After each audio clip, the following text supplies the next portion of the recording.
Diciamocelo, fotografare con una bella luce e con un bel sole durante delle belle giornate è sempre un piacere. Ma dato che sono praticamente 2 settimane che il maltempo non ci dà tregua, nel video di oggi voglio darvi qualche piccolo consiglio per cercare di tirar fuori qualche bella foto anche in giornate come queste.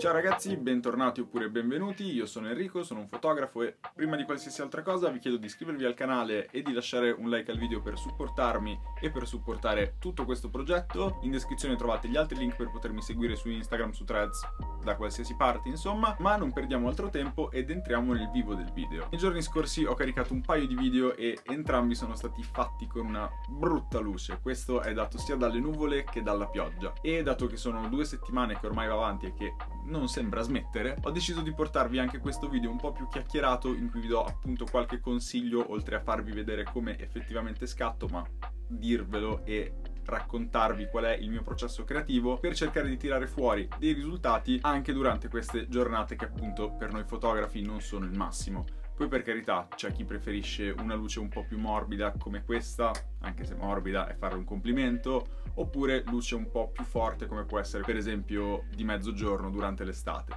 Io sono uno di quelli. Però insomma in questi contesti, dato che io amo fare street, cerco sempre di spremermi al massimo per tirare fuori delle foto. Quindi il primissimo consiglio che voglio darvi per cercare di tirare fuori delle belle foto anche in queste situazioni è quello di sperimentare. Questo perché quale occasione migliore per poter permettersi il lusso di perdere delle foto se non quelle in cui probabilmente non avremmo neanche fotografato di solito? Molto spesso nella fotografia si tende a cercare il risultato piuttosto che l'esperienza. Questo è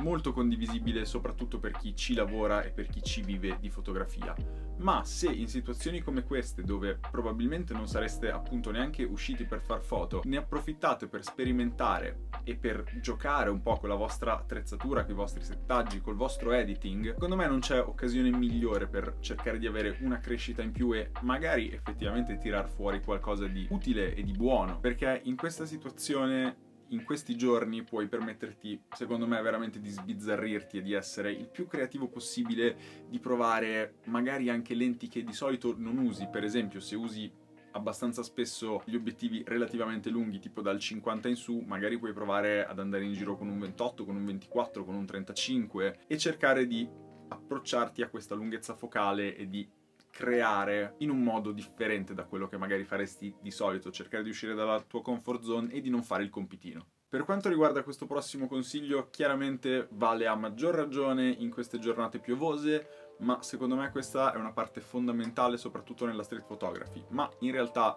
un po' in qualsiasi genere fotografico devi cercare di essere creativo, di essere il più creativo possibile e di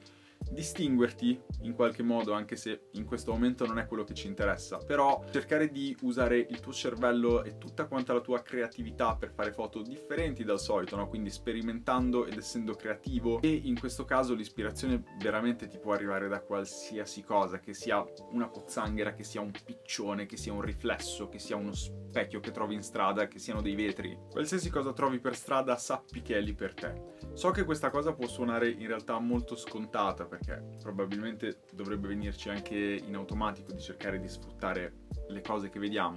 ma chiaramente non sto parlando per esempio della pozzanghera nel senso stretto del termine, ma sto parlando di cercare di sfruttare qualsiasi cosa al servizio della tua idea e della tua creatività. Qui in qualche modo mi rivolgo un po' di più a chi usa focali larghe, ma in realtà non solo. Questo perché usando focali larghe probabilmente non è così facile cercare di cogliere dei dettagli, dei particolari per strada,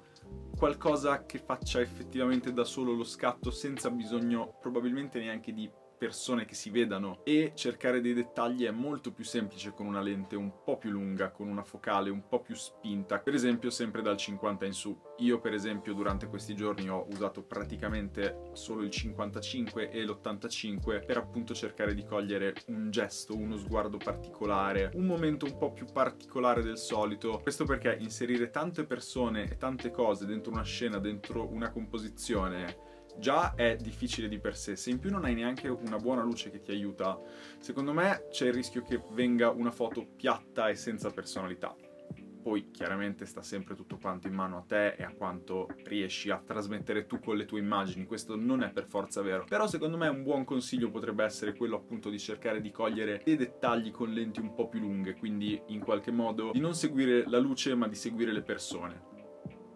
Questa frase è facilmente fraintendibile. Sorvoliamo, ci siamo capiti. Questa per me è una delle scorciatoie migliori e personalmente quella che uso di più, sia in queste situazioni in cui c'è una brutta luce, ma in realtà anche quando la luce è bella forte. Mi piace sempre molto cercare di sfruttare al meglio che posso le geometrie della città. Siano palazzi, finestre, metro o in realtà banalmente qualsiasi pattern geometrico che vedi in giro. Possono essere anche le strisce pedonali oppure una serie di cartelli. Tutte queste cose insieme possono aiutarvi molto a comporre lo scatto e di conseguenza a renderlo un po' più interessante, un po' più appetibile anche se la luce non è niente di che. Qui secondo me la cosa più difficile da fare è trovare il soggetto giusto per questi contesti e per queste situazioni molto geometriche. Possiamo sicuramente concentrarci magari anche su un dettaglio per semplificare anche questa cosa, ma comunque la scelta del soggetto secondo me è sempre fondamentale, a maggior ragione in un contesto abbastanza geometrico. Ma sono sicuro che con un po' di pazienza e probabilmente anche un ombrello se piove potrete tirare fuori grandi cose. Ok, e veniamo all'ultimo punto per il video di oggi, quello anche probabilmente un po' più controverso, quindi poi mi raccomando fatemi sapere nei commenti cosa ne pensate voi, sia di questo punto in particolare sia di quelli precedenti, o se avete degli altri consigli sia per me che per tutti quanti gli altri. Insomma, creiamo un po' di senso di community. Comunque secondo me l'ultima cosa che può aiutarti in queste situazioni in cui non c'è una bella luce è la post-produzione. Saper post-produrre uno scatto in modo che renda effettivamente qualcosa anche in certi contesti in cui la luce non è dalla nostra parte, secondo me è fondamentale. Questo perché che sia in bianco e nero o a colori, la post-produzione è una di quelle cose che possono salvare letteralmente una foto. Mi spiego meglio: se una foto è da cestinare a prescindere dalla post-produzione e non sarà quello che la salva nel senso assoluto del termine. Però in post-produzione potete cercare di giocare e di divertirvi con appunto l'editing per magari cercare di restituire un mood a quello scatto. Per esempio, se avete fatto una foto sotto la pioggia, potreste magari voler desaturare un pochettino i colori, far andare il bilanciamento del bianco un po' più sul freddo,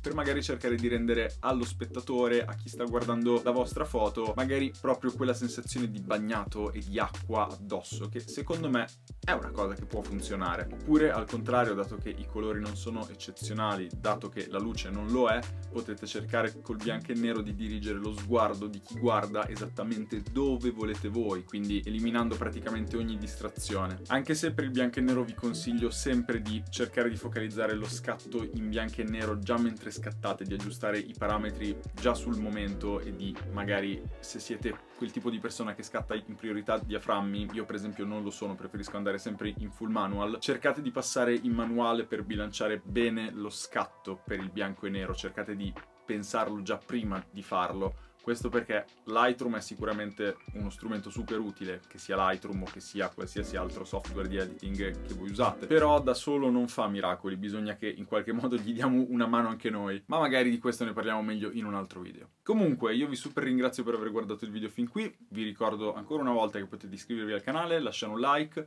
ma ancora più importante oggi fatemi sapere con un commento la vostra opinione su questo tema abbastanza spinoso per noi fotografi, no? Di queste brutte luci che ci sono in giro, sperando passino presto. Vi ricordo che in descrizione trovate anche gli altri link per potermi seguire sia su Instagram che su Threads che su TikTok, insomma dove vi pare, e noi ci vediamo sempre qui con un prossimo video.